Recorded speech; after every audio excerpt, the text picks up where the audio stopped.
All right. I had a pretty good response from the last collector showcase. I want to shout out Timmer's Cards, who commented this content is his favorite format of content, which I think makes sense for a lot of collectors because we, one, get to hear from a collector how they go about their business, but then also get the opportunity to share some cool cards. So I have, for a long time, been DMing with today's guest. I have Chris at Cardi C.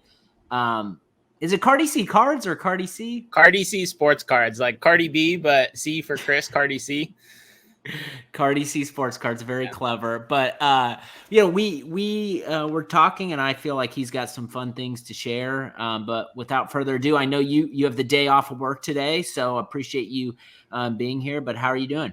I'm doing awesome. Thanks for having me on the podcast, Brett. It's good to finally be here, and I think we were talking backstage about how I've been listening since your Sekou Dumboya prospecting day. So that's how you know I'm an OG Stacking Slabs listener. For sure, the mascot of the Stacking Slabs podcast. You know what's funny about Sekou is that like I can't bring myself to unfollowing him on Instagram. There's like this nostalgia whenever I see him post. I'm like, what's Sekou doing these days? And he's like somewhere in some other country. Like I think sometimes he's training, sometimes I can't figure out what's going on. But like I mentioned to you, it's like the humble beginnings we go through in our time in the hobby. Yep, I bought a couple of Project 2020 Keith Shore Griffies, so we all have our missteps in the hobby throughout the years.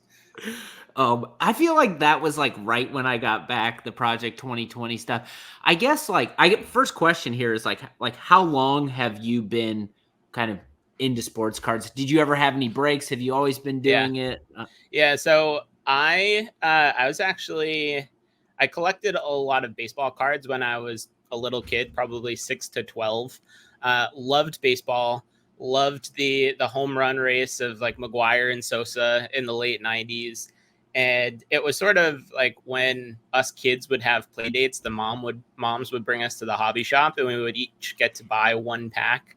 But we never like collected singles. We would open packs and then we would binder them up. And I think my earliest sort of formative memory of cards was I got a 2002 Topps baseball complete set for my birthday one year. And the amount of utility that I got out of that set that has like absolutely no one in it, like no marquee rookies or anything. Pretty worthless set nowadays, but I would binder that thing up and then change the order. I would organize it by team. I would organize it by player. I would organize it by all-stars versus non-all-stars versus positions versus people in the checklist. And I just got so much fun, entertainment, and enjoyment out of that. But life happens. I think I probably moved from sports cards to video games and playing Halo and Call of Duty and sort of put that to the side. But got back into the hobby in 2017. I used to be a public accountant and we worked some pretty late nights, and it was probably 2 or 3 o'clock in the morning, and I'm browsing Reddit and someone posts a picture of a sports card, and I was like, wow, that's really cool. I wonder how much one of those boxes cost. Look it up on Amazon, see that a box of 2017 clearly authentic is like 80, 90 bucks. I look at it and say, fuck that. It's too expensive for me. I'm not getting back into that. Holding my phone, try to click the back button to get to Reddit. And somehow I clicked one click buy. So 2 nights later, the box shows up, and again, it's another 2 a.m., 3 a.m., late night. And I'm like, screw it. I'm just going to open it. And I actually pulled this card. It's a Buster Posey reprint auto on clear acetate. Numbered. How's the autograph doing on that thing? Good. It looks good. It's been in a box, so it hasn't really seen the light of day. But I didn't know that this existed. I saw the values of it. It was a couple $100, and that sort of reignited the spark for the hobby for me. And that's the card that got me back into it after a bit of a hiatus.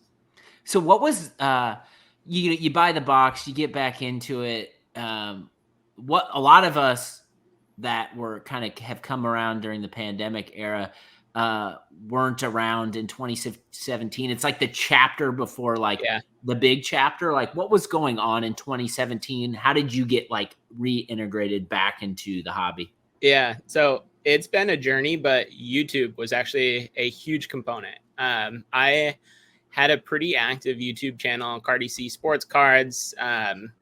Did sort of box openings and reveals and mail days and all these different sorts of videos during sort of my journey there. But there were a couple people that I can give a shout out to. Mike, baseball collector. I'm not sure if you've heard of him before. But he has a very vast vintage collection, and he's a wealth of knowledge. He posts super consistently. And then on the like investing side, a local buddy of mine, Filmington, has been super instrumental in sort of helping me figure out what I like to do. But Mike, baseball collector, was working on a project called the 300 Great Baseball Cards of the 20th Century. So it's a coffee table book written by a guy named Mike Payne, who used to work at Beckett. I'm not sure if he's there anymore, but it's literally the 300 most iconic, greatest baseball cards produced from 1900 through 2000. There's a corresponding PSA set registry that is probably like one of the most popularly collected set registries to go along with that.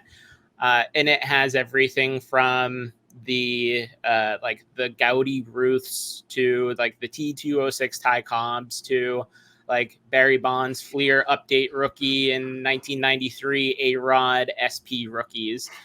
So I had started buying up some of those cards in PSA 10s, like Randy Johnson's 89 Upper Deck PSA 10 for like $6 in 2017. I think I sold it at 300, 350 during sort of that run up.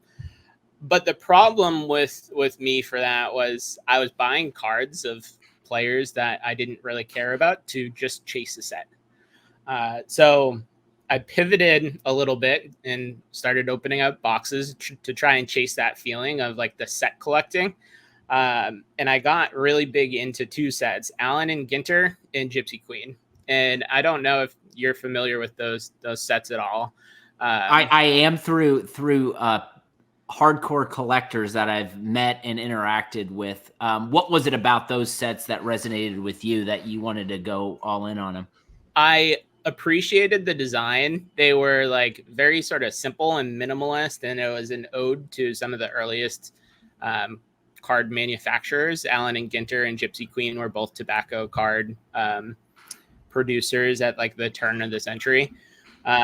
But then they had a lot of like quirkiness to it. So like Allen and Ginter has these subsets that are crazy. Like I bought my wife a like creme brulee insert. It's like a mini insert, and it's a subset of like ode to like the most famous desserts. And on the back there was like descriptions of where these desserts came from and their origination. And then in Allen and Ginter too, it weaves pop culture and other sports in. So there's just a lot to learn and a lot to chase.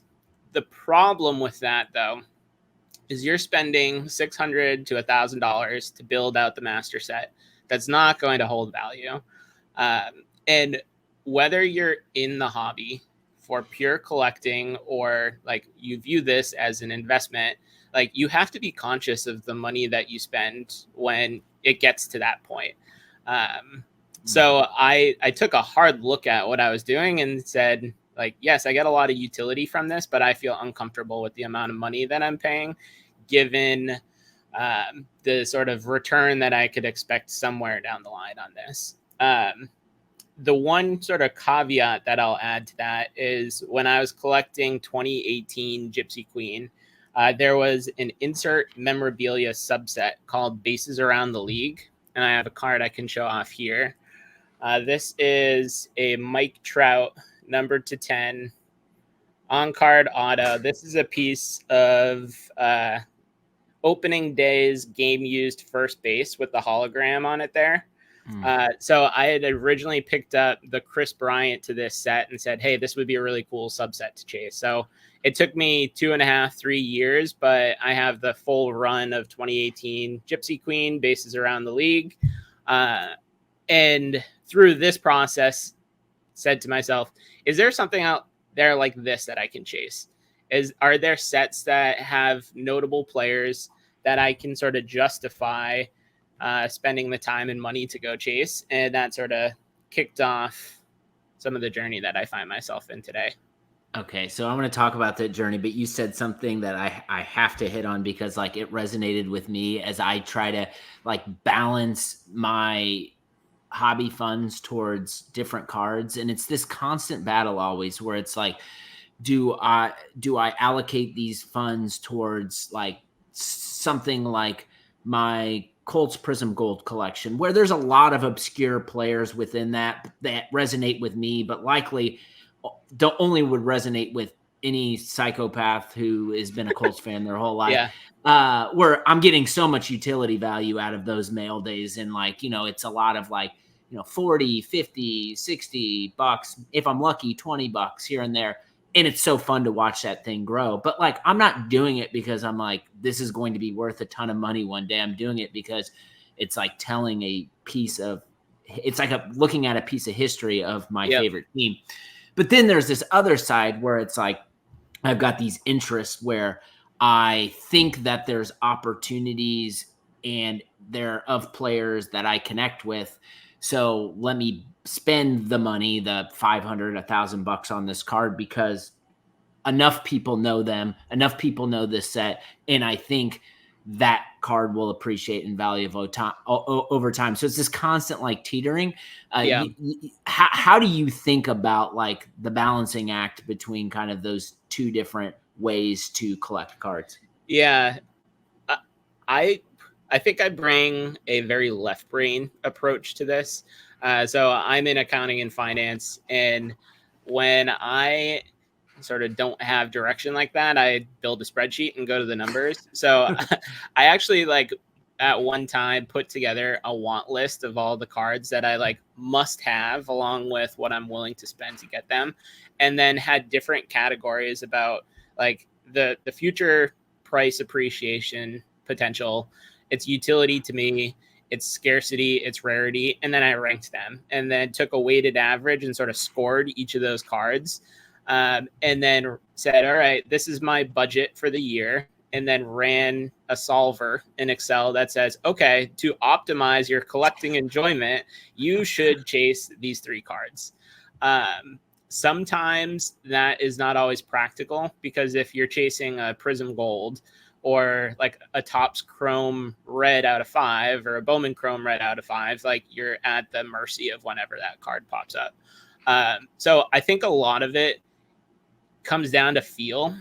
But I heard something on a personal finance podcast recently that like really struck a chord with me. When you're looking at a card and you're trying to decide whether to buy it or not, ask yourself, would I still buy this card if I were to take it with me to a deserted island and no one would know that I had that card?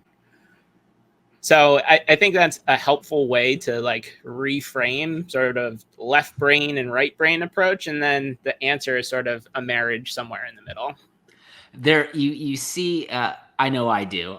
I'm guessing you probably do too. It's like you open up whatever social media app and you see these ads of these guys who have this winning system. Go buy these cards and you'll win big.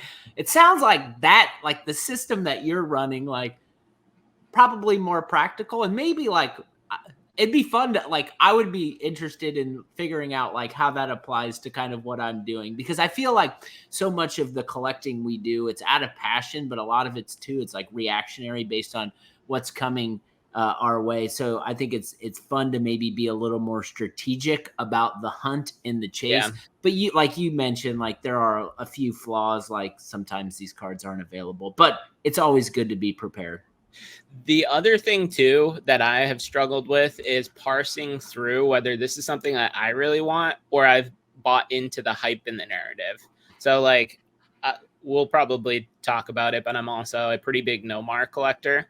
And there's some cards that have evaded me for a long time that I'm like, I need this, I want this card, but I don't know whether that's because it is a popular set amongst the community. I haven't seen it before and I haven't had the opportunity to get it. So it sticks out to me as like, this card is something I must have, versus deep down, I appreciate the design and aesthetics. I value the rarity in this card.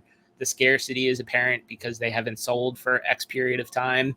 And I think the hobby needs more introspection to ask ourselves that question to make sure that we're spending our hard-earned dollars in the right spots. Not easy, but it's a journey. Yeah. No, it is. And maybe we'll jump into Nomar, but before we do that, do you think that the legend grows within your mind of a card in your desire to want that card based on its scarcity? Like, if the card does not show up on Instagram regularly, does not show up in auction houses, is not on eBay, you don't see it at shows, but you know about it, and it has these qualities that you perceive to be qualities that you appreciate in cards. Do you feel like as time passes that your desire goes up for that card or not? Yeah, I'll give you a great example. Nomar is in the 98 Fleer Brilliance 24 karat gold set.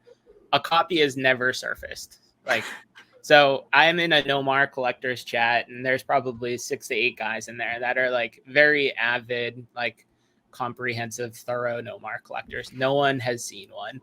I started like designing a want list with some bounties on it, and I had to Photoshop like the card from his regular gold to 24 karat gold because one has never popped up. That, I don't know, maybe it's like the neuroticism in me that it just like sticks in my head. Like, if that card comes up, I need to have it because it's likely you're never going to get the opportunity to do so again. Been collecting him for 5 years, never seen it. There's a couple cards that are rare that have popped up once or twice. But this is like a white whale for a lot of Nomar collectors out there. So knowing you feel that way about that card, and knowing that you've got a group chat and everybody else likely feels the same way about that card, like, how do you mentally prepare for you not being the only one? Is it like, I hope I see this card first, or like, how have you thought about like the preparation?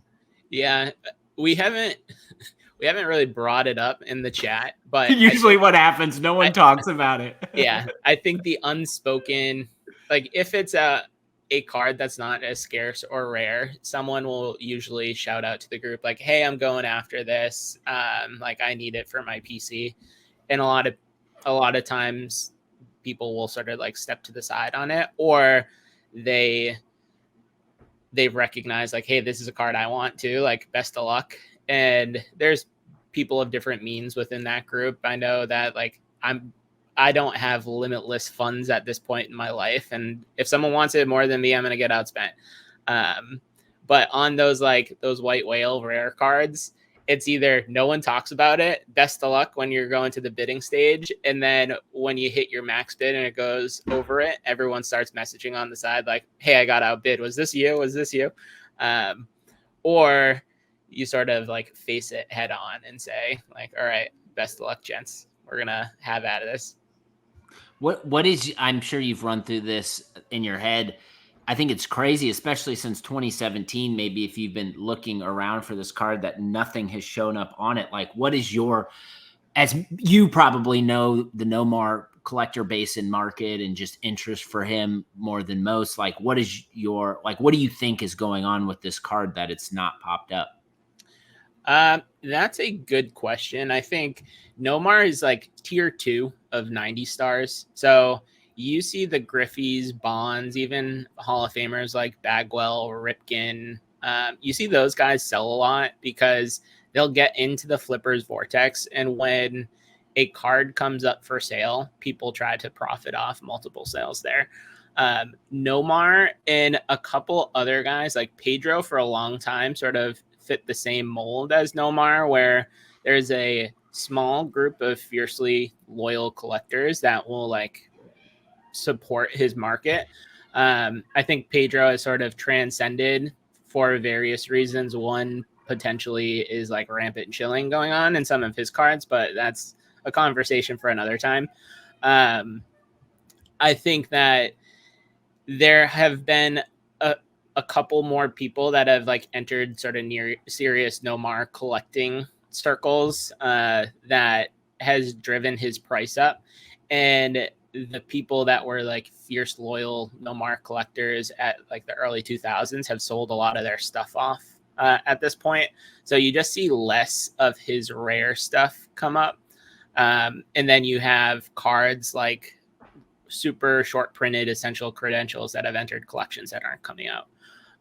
So like that, those factors sort of all combined have led to, hey, there's fewer cards, rare cards of his on the market. Supply is down, demand is up a little bit, and then prices are going to reflect that, which is disappointing because everything sort of doubled, but that means it's twice as expensive for me to like buy the cards that I want now. So double-edged sword for me there. Okay, so let's talk about Nomar. Like, why Nomar? Why did you start collecting him? What is it about him that is a primary focus for the collection you're building? Yeah, I think this is a very good question to like ask yourself if you're a player collector. I think when I first started collecting him, it was just like people are telling me I should collect like PC a player.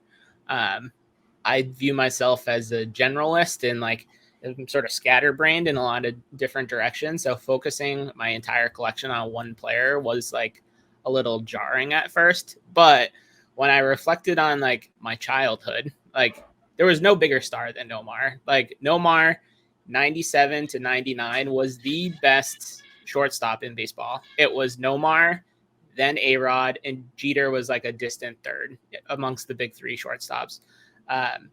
Granted, he got hurt. There's like steroid allegations and everything, and then the Red Sox sort of sacrificed him to win the 2004 championship. So he didn't have like the best finish to his career, but for a while there, he was like a surefire Hall of Famer, sort of the next thing, the next big guy.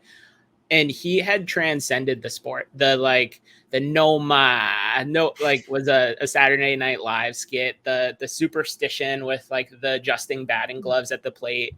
I grew up south of Boston, and like that's what we would do when we were playing outside. We would like do the Nomar like batting routine, and then we would do like crazy plays when we were throwing the baseball back and forth, and like do the jump throws that he was famous for.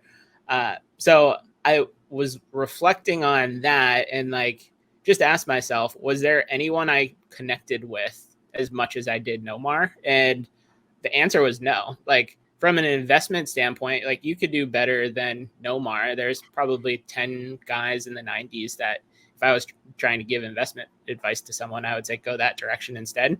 But it doesn't scratch the same itch. Like when you pick up a card, especially a rare card, and you start building out a collection that you're really proud of someone that like made an impact on your life, it just hits different, man. Oh, that's awesome. Maybe before we get into your specific cards, I'm curious because you said something about like identifying more as like a generalist. Yep. Do you, and I understand like the excitement that can come from like the generalist mindset. You get a like little taste of a lot of different things. Yeah. Do you feel like, how do you make player collecting as exciting as the generalist kind of collecting? Like, do you feel like stuff gets stale or stagnant when the types of cards that you typically look for, like the wells dry? Like, how do you keep that excitement with that collection? Yeah, I think this is a question that I struggle with, is like how to stay engaged with the hobby when you're not buying cards. The like constant like checking Facebook groups and eBay searches, and like I'll give a plug to Card Ladder. Josh has done phenomenal with the shop feed. If anyone's not like loading up saved searches, and don't tell anybody. Yeah. Phenomenal. But I think I've gotten my Nomar collection to a point where like if I were to not acquire any more Nomar cards, I can still enjoy my collection. Maybe I'll like grade some cards to get some uniformity in it. But I've been like lucky and blessed to get the cards that I have over time. So I think that frames it a little bit different. The generalist side of things, I'm working on a new PC project we can talk a little bit about, but that is sort of like broadened my horizons while I'm still keeping an eye out for the Nomar stuff, but I'm like a little less engaged than I was maybe 3 years ago when I had a tenth of the cards of his that I have now. Okay. I feel like it's from a player collector perspective, it's just always this desire and chase for bigger, better, more. And it sounds like you've gotten yourself to this place where you feel at ease, comfortable with the collection that you're built, maybe outside of that enigma that is the 24 karat gold. But I don't typically hear many player collectors share that type of perspective. Did it just, what was there a moment that caused you to finally be content with what you have? Yeah. We're going to dive into collecting psychology a bit. I know that like that's a favorite topic of yours, but I'm going to bring up two things. The first is the concept of the hedonic treadmill, which is like, no matter what you have, you're always going to want more. And when I heard about sort of that phenomenon and criteria, it was within like a work setting to see like, hey, if you're making $100,000, are you comfortable in life? Or are you going to like bust your ass to try and get that promotion to make $125,000 in life? And I think what I had sort of wrestled with is like, when is enough? Like, what value do I get out of this? How do I enjoy it? And is having like one more dollar or one more card going to like materially benefit my life? For some people, the answer is like, absolutely. Like, if I had another $50,000 in the bank, like I would do X, Y, Z, and it would materially benefit my life.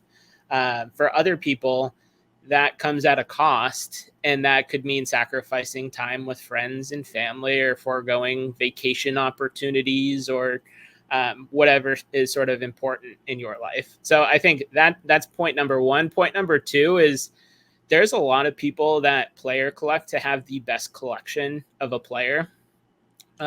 And for some reason, that's just never resonated with me. I want to be like a part of a group, but I don't want to necessarily like be the guy in the group. Like, that doesn't fill my cup up. So like, if there's one of ones for me to chase out there that like really strike a chord with me and I really enjoy for reasons that I've sort of discovered along my collecting journey, that's great. But the notion of I need to have this complete and I need to have the best collection of this player has never been a way that I really collected, which is unique for the hobby for sure. Well, it's interesting because I hear all the time, like, people talk about the hobby not being, it's not a competition. And then on the other side of their mouth, like I hear and see people like vying for position based on like whatever collecting lane. I'm like, are you treating this as a competition, or are you like, right? Are you, and you get into like stuff like the PSA set registry, right? It's like, that is a competition, and people are vying for the best things. So it definitely an interesting outlook. That's unique, I think. Maybe talk about some of your, what are some of your prominent Nomar cards, or your favorite Nomar cards in your collection? Yeah, so I'll throw out a plug at this point for the cards that I need. So despite my like hedonic treadmill sort of preaching, I do still need or want, in order to feel complete, the 98 Donruss Crusade Red. So that's out of 25. I think there's been a couple copies that have popped up on Facebook Marketplace or Facebook groups over the years, but never been able to get one. The 24 karat gold is another. And then his 98 and 99 PMGs. So like for baseball, 98 and 99 PMGs are out of 50. Typically, you think like out of 50 isn't that rare. His 98 PMG has sold once since 2014. And then his 99 PMG I don't believe has sold publicly. So I have they have like a subset within the base checklist called MLPD that I have his PMG of, but it's not the same as his base. So those are like a couple of scarce cards as we compare Nomar to like other 90 stars. Like, you see a Griffey and a Bonds PMG, either 98 or 99 pop up on PWCC every other week.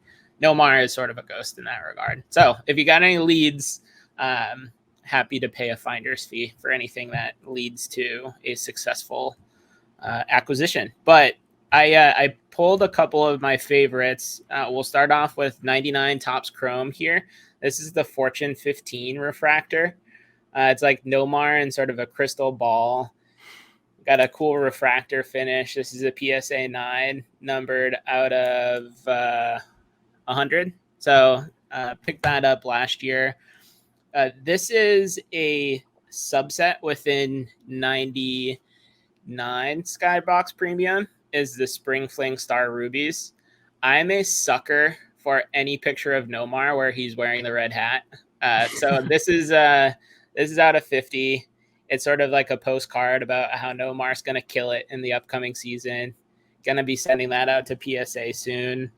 And then this is a card that I don't think a lot of like football and basketball collectors know about, but it's from Upper Deck Retro. This is the Quantum Leap insert, numbered out of 50.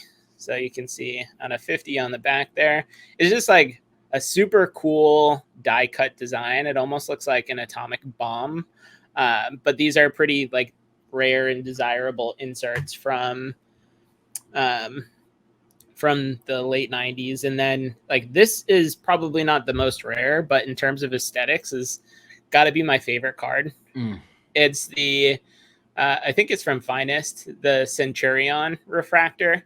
So these came with peel and without peel, and you can see like there's a little bit of greening there, but the like Centurion font and the way that it's designed is just like it reminds me of like a Hollywood movie premiere.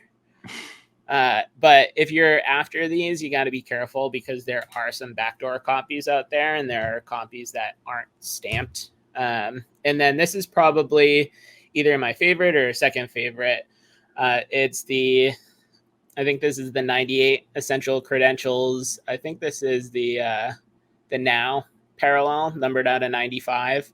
The Future parallel is a Ghost. I think it's numbered out of 5. I think Spinatron has a copy or two in his collection and paid an ungodly amount for it back in the day. But that's like if you want to be the best Nomar collector, you need the Now version of this. But I don't know, maybe someday for me, but that's not at the tippity top of my list. So those are 5 cards of Nomar's that I really enjoy. They may not be like the most expensive of his, but from an aesthetics and sort of visual perspective, they resonate with me the most.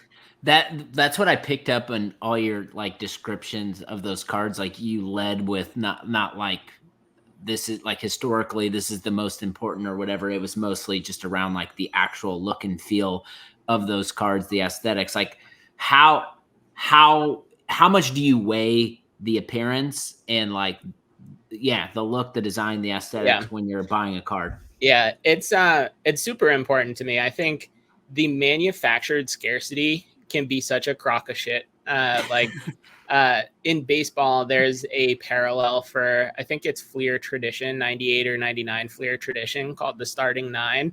And the only difference is there's like a crest or emblem that says Starting 9 on the front. And instead of like silver foil for the Fleer logo, it's in blue foil and it's numbered out of 9. I've had the opportunity to get that card before, and I haven't even bid on it because it's not different enough for me from the base version. I think in a pursuit of like trying to get rare cards, we've sort of lost like, hey, does it like just because it's rare doesn't mean that it's actually a good card or like it's a good card for me.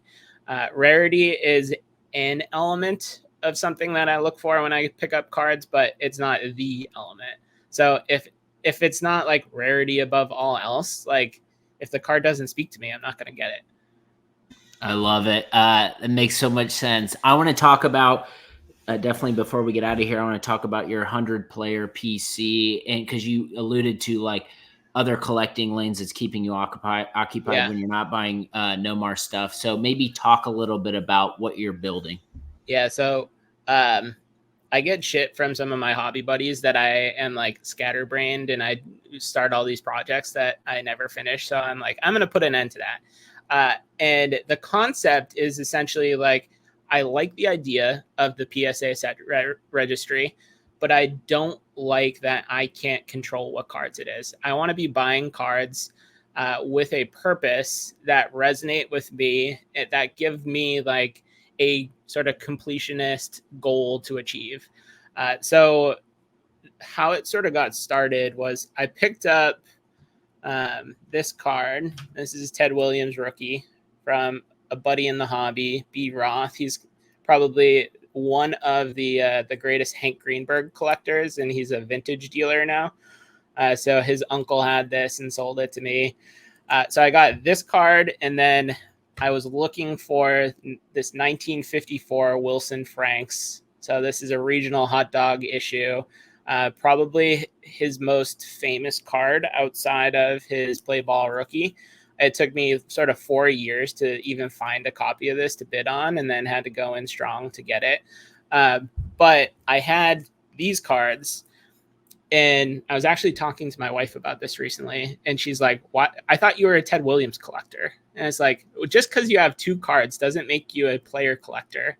And I asked myself, do I actually want to be a Ted Williams collector? Do I want to like get his Topps run? Do I want to get his 48 Leaf? Do I want to get his 1940 Bowman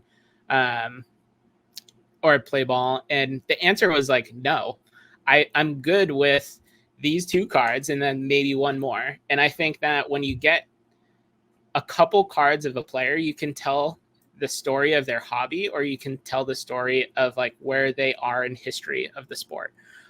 So with that sort of like as the background, I built out a list of 100 players that I want to like go through that process for, like the opposite of niching down for sure. But I've dubbed it the 100 player PC, 25 players from each of the 4 major sports. And those 25 players are broken up into a couple different categories. You have GOATs. So like the Jordans, Bill Russell, just the greatest of all time for each of those sports. So 10 players from each of the sports there. Modern GOATs to try and like collect some players that are still playing, but limit myself to like, hey, I might pick up a couple of Jokic's, but I'm not going to go after Ant, to like put some guardrails on it. And then 5 local GOATs, which from Boston is sort of tricky because you could put 10 to 15 local GOATs for each of like the major 4 sports teams, and then a wild card category at the end there for each sport. So for football, it's fantasy studs. So it's like Larry Johnson, like Sean Alexander. I think I have like Calvin Johnson on the list there. For hockey, it's goalie GOATs, Patrick Waugh, Martin Brodeur, Dominic Hasek. And then for baseball, it's like historical significance. So your Satchel Pages, your Jackie Robinsons of the world, and just players that changed the sport. And then for basketball, I had originally picked like the 92 Dream Team for people that like weren't on the list. But I kept putting Karl Malone on the list, and like Karl Malone is pretty problematic. So I changed the category to take him off. So I've defaulted to 3-time MVP winners. And the process is really like go through each of those 100 players, come up with like 3 to 5 cards that do that. Like they tell the story of their career, or they tell the story of the era of trading cards that they were active in. And I view it as sort of a lifelong journey at this point, and it's ripe for consolidation. Because if I want a 33 Gaudy Ruth, I don't have 15 grand in the bank to go get a PSA 2 copy. But 5 years from now, when I get Ray Borks and Patrice Bergerons and like a couple of Jokic's, like maybe I can consolidate into that and stay engaged in the hobby in a way that's not, I'm just going to sit around on my thumbs for the next 5 years because I want a Ruth and I can't spend any money So that's sort of the concept. It's been super fun. It is a labor of love. There's a lot of work that goes into it. And you have to be very intentional, because when you have a list that much, cards come up all the time. So going through that process again of being like hyper critical of like where I'm spending my money, and like really having conviction in the cards and like the condition of the cards that pop up when they do. I love this so much. Maybe like, I'm curious because my head was going in the direction you already addressed with just the overwhelm of it all. Yeah. Maybe share what is the last card you bought in this collection, and talk about the process that you went in order to like acquire, like what decisions you made and like why you ended up selecting that card. Yeah, I have 2 cards. So 2 of the guys on the list are Ray Bork and Nicholas Lidstrom. So this is 05-06 the Cup. Super beefy patch. Look at that autograph. Super bold. This is what football and basketball collectors are missing when Upper Deck leaves the game. So that was, I think this was 06-07. This was 05-06. Nicholas Lidstrom. Also up there, limited logos, a real beefy patch. And there was a prominent hockey, the Cup collector, Mitch Grootman Cards. He had a story sale with a bunch of these. And both of these guys were on the list. And I was like, I have the funds for this. Like, there's no way that I'm finding a Bork patch like this again. If somewhere down the road I want to swap this out for like a high grade rookie of Borks, I can do it, but that is much easier to acquire than this is. So like, let me add this as an asset to the 100-player PC, and figure out later, like, does it tell the story that I want to of Ray Bork?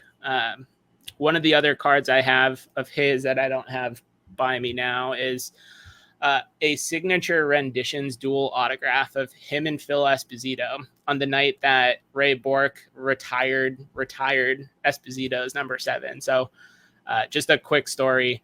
Ray Bork wore number 7 the first part of his career. Phil Esposito, Bruins great, wore number 7 his entire career. So the night that they were putting Phil Esposito's number up to the rafters, Ray Bork, the captain of the Bruins at the time, skated up to Phil Esposito with his number 7 jersey on, took the jersey off and handed it to him. And he said, Espo, this is your number. Like, we're retiring this number, and revealed number 77 on the back. He had like a second jersey underneath. So Upper Deck put a card together that has a dual autograph of Bork and Esposito, like memorializing that moment. I'm like, I need that card for the 100-player PC, because like if you're gonna tell Ray Bork's story, like this is a card that perfectly captures that. So like that's sort of where my mind is. Yeah, we might throw a rookie in, we might throw like a significant 90s parallel in, you might have a really cool limited logo, but the beauty of this is like it's a living PC that you can swap things in and out for. And you have some sort of framework to make those decisions around. That story like sent goosebumps down my arms listening to it, and I definitely, after hearing you talk about it, you need that card for sure. How much fun is it? Maybe like, I look at your page and I see all sports. Like, obviously, you're a fan of all sports. How much fun is it for you? Because I think it's kind of unique in a way where it's like, a lot of people just focus on one sport or maybe 2 sports, but like you kind of like, you got your hand on like 4 solid sports. Is that, do you have fun with that? Is it too much? Like, how do you manage it? Yeah, I think I'm a sports fan, and I'm a history buff. So like watching Ken Burns baseball, or like the Patriots dynasty documentary, like that is like how I enjoy my time. And cards are a great like time capsule and like glimpse into what was going on at that point. So if I get sort of tunnel vision on one sport, but I'm like consuming your content, or like the crossover, or these other podcasts like Bill Simmons I'm listening to, like I got to scratch that itch on like the basketball and football side. And so like I have a Peyton Manning pigskin refractor in my case next to me. I made the misstep of not choosing Brady as my player PC back in 2019, 2017. But like, just because I didn't have something yesterday doesn't mean that I can't pick it up tomorrow. And that's the beauty of collecting. And you always say it, like, be the CEO of your PC. Like, just because other people only collect a sport or two doesn't mean that you're limited to just it. And who knows, like, maybe I'll add a Charizard, Blastoise, and Venusaur to the collection someday. That's the beauty of collecting. And I think, like, you got to be proactive, decide what you want, and like look inside yourself to say, like, what makes me happy, what brings me enjoyment, and throw your effort and your money towards that. Learn a lot about the hobby and the cards that are out there, and then apply that knowledge. Don't just sit on your thumbs after you hear all this stuff, and like, you got to act and build the PC that you want. Before we close shop on this conversation, maybe give you one more chance. Like, is there a card in your collection, any of your collections, that you want to share or talk about that we haven't got to yet? I think, actually, you teed this up perfectly. So I know we're probably running a bit long, but the one time I consolidated was into this card. This is the 2019-20 Upper Deck the Cup. This is the exquisite rookie patch auto of Cale Makar out at 8. So this is like a very rare card. A dealer around me had a copy, and this is sort of like when I was first learning about consolidation. I had the conviction in the card. The conviction was a little misplaced because it's probably dropped like 75% in value, but that's okay. Makar won the Hobie Baker at UMass Amherst, and some buddies and I like went to a bunch of UMass Amherst games, saw them go to the national championship. UMass Amherst won the national championship the next year. He comes in, is like the second coming of Bobby Orr, makes an instant impact on the Colorado Avalanche, and everything lined up for me to say, like, I would like Cale Makar cards. So I had a like Cup rookie to 99. I had a Future Watch auto. I had a Ovechkin Young Guns, and like threw all of those into a pot to consolidate into this. And just like the Williams, I'm a fan of Cale Makar's. I want to collect Cale Makar's, but I don't need every one of his cards. There might be one or two extras that I'll go chase to sort of feel like this collection's complete. One of the other ones is his limited logos here from the same year. But find cards that speak to you, of players that like you have a personal connection to, that resonate with you, and like go get it done, man. God, this was such a fun conversation. Man, Chris, we're going to have to do this again. I feel like there were so many different lanes we could have continued to go down, and we'll be doing more of these collector showcases. Thanks so much, man. Had a lot of fun. Appreciate you having me, Brett. Thank you. Thanks so much for tuning in to Stacking Slabs YouTube channel. If you like the collector conversations we're having here, make sure you hit the subscribe button, turn the alerts on, check out Stacking Slabs wherever you listen to podcasts. And if you want more exclusive content from Stacking Slabs, make sure you join that Patreon group. Thank you and take care.